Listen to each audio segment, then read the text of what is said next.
Pay attention in this month of the Valentine. A lot of those that say they are looking for love or a relationship, they're not looking for love. They're looking to fill a gap, a space, a hole in their life. You better start paying attention and start asking some questions before you get caught up in a situationship or an entanglement that is going to take a bite right out of one of your ass cheeks. Because there are a lot of people, beings, entities running around out here in these streets, real holy. No, not that kind of holy. We're not going to talk about the church or religion today. That's another video for another day.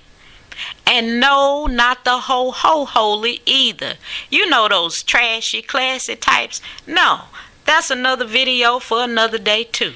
But whole, meaning full of holes. You know, like donut holes, something's missing. Let me ask you a question. Do you know if your partner or lover or friend, however you refer to them, are they looking for seat fillers? Or a seat filler? A placeholder? Somebody to fill in while they find the next gig? Or are they looking for an escort? Someone to have on their arm for occasions? Or are they looking for a roommate until they can find another place to stay? Or hell, just simply have sex with on the regular? Y'all don't leave me hanging out here by myself like y'all don't know what I'm talking about. Could this be you? And you just don't know it yet? While you're thinking they are really into you. Don't get me wrong. Everybody has their style of doing things. And I am not here to tell anybody, nobody, what to do. But I have to tell y'all to make sure you are clear on what you're dealing with. I don't want y'all out here thinking you with somebody that wants to build something together with you, and to later find out that the whole damn time they had another agenda that didn't include you. These people are looking to fill the holes in their life with something, and it just may be you for the moment. They're so afraid of being with themselves and looking in the mirror and seeing themselves. And they are unwilling to look at themselves and say, damn, I need to work on that.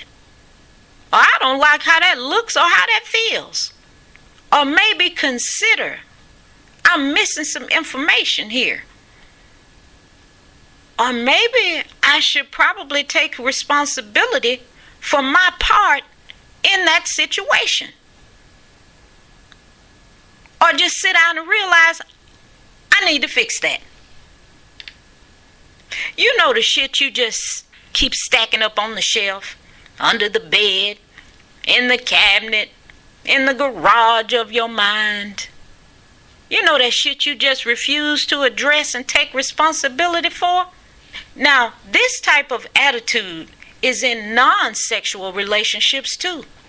So don't get it twisted.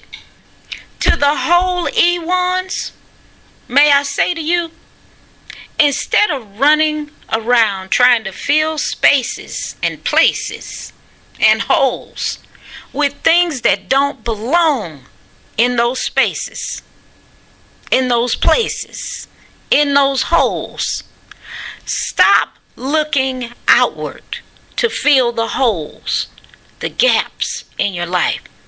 Stop and look in the mirror for a moment. Go inward instead of outward. Stop bringing unsuspecting people into your mess. And this is not negative or bad. It just is. It is just the refusal to look within, to look at yourself, and do the work to heal so you can create the life that you want and the life that you deserve. Think about it. Just think about it. We've been taught to look outside to others and not within. In most instances, it is not entirely your fault. Religion is to blame. Tradition is to blame. Trauma is to blame. Environment is to blame. And a host of other things have played a huge role in this thinking process.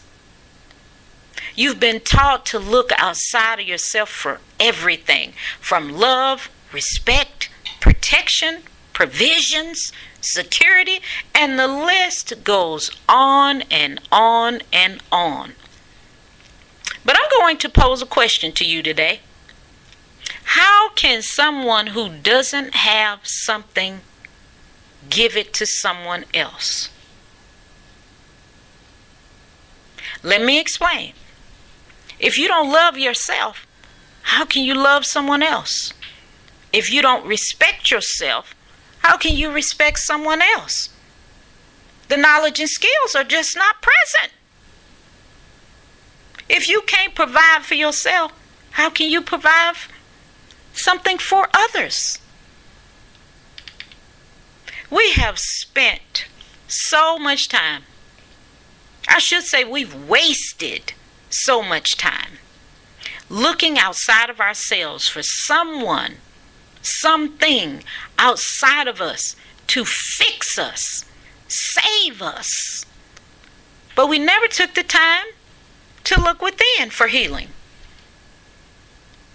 Now, I have to say, some may have never thought this was even an option. And that is why I am saying what I am saying today.